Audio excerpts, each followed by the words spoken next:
अवतार भगवान विष्णु के 10 विभिन्न अवतारों का प्रतिनिधित्व करता है। पृथ्वी और उसके जीवों को विनाश से बचाने के लिए ये कदम उठाए गए थे। ये वीडियो आपको भगवान विष्णु के चौथे अवतार की कहानी सुनाएगा। नरसिंह अवतार। हिरण्यकश्यप हिरण्याक्ष का भाई था, जिसे भगवान विष्णु के दूसरे अवतार वराह ने मार डाला था।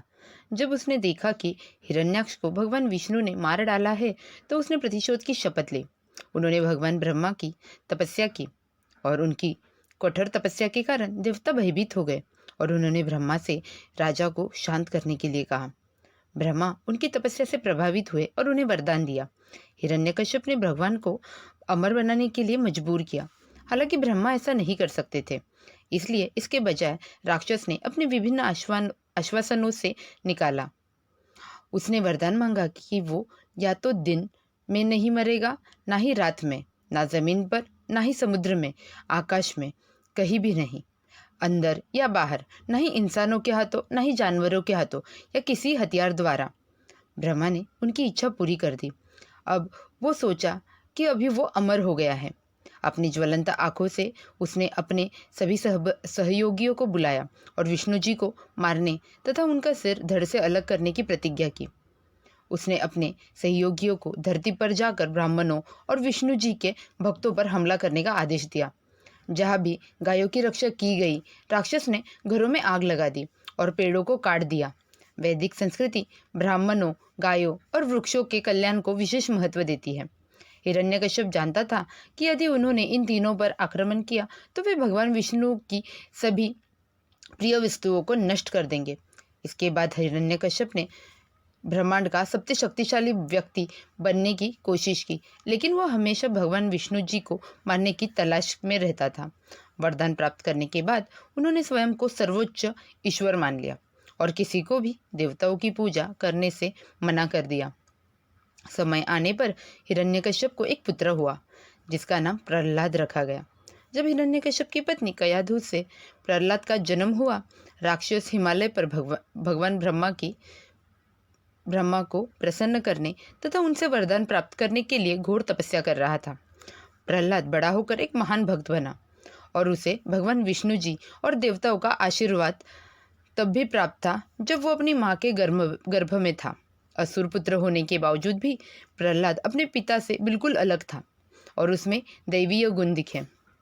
अपने जीवन के प्रारंभ से ही प्रहलाद ने अपने चारों ओर प्रकाश और प्रेम फैलाया। उसके पिता ने प्रहलाद को अपने जैसा राक्षस बनाने के लिए हर संभव कोशिश की, लेकिन कोई भी उपाय काम नहीं आया।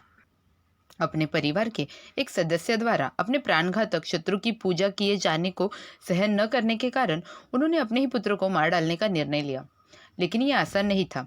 उसने अपने सैनिकों को उसे मृत्युदंड देने के लिए कहा, लेकिन वो ऐसा नहीं कर सके। उसने उसे चट्टान से नीचे फेंकने की कोशिश की, हाथी के नीचे कुचलने की कोशिश की, उसे विषैले सांपों के बीच में डाला और उनके भोजन में जहर मिला दिया, लेकिन इससे प्रहलाद को कुछ नहीं हुआ। इसलिए हिरण्यकश्यप ने अपनी बहन होलिका को मदद के लिए बुलाया। होलिका के पास एक विशेष लबादा था जो उसे आग से होने वाले नुकसान से बचाता था। हिरण्यकश्यप ने उसे धोखे से प्रहलाद को अपनी गोद में बैठाकर अग्नि में अपने साथ बैठने को कहा। हालांकि जैसे ही आग भड़की, वस्त्र होलिका से उड़ गया और प्रहलाद को ढक दिया। होलिका जलकर भस्म हो गई और प्रहलाद बच गया। प्रहलाद की जान हमेशा ही किसी अलौकिक शक्ति द्वारा सुरक्षित थी। राक्षस बहुत गुस्सा था। प्रहलाद कहता है, भगवान हर जगह है।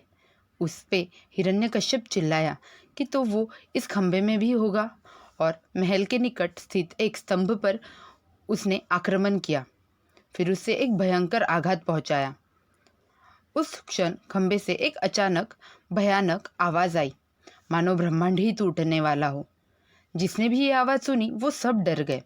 खंभा फट गया और उसमें से एक भयानक प्राणी निकला, जिसका सिर शेर और धड़ मनुष्य का था। यह नरसिंह भगवान विष्णु का मानव सिंह अवतार था, जो अपने भक्त प्रहलाद की रक्षा करने आए थे। हिरण्यकश्यप ने उस पर आक्रमण करने का प्रयत्न किया।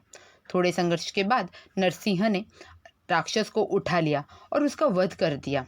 इस प्रकार ब्रह्मा की सभी शर्तों को बरकरार रखते हुए विष्णु जी ने नरसिंह अवतार ने हिरण्यकश्यप का वध किया।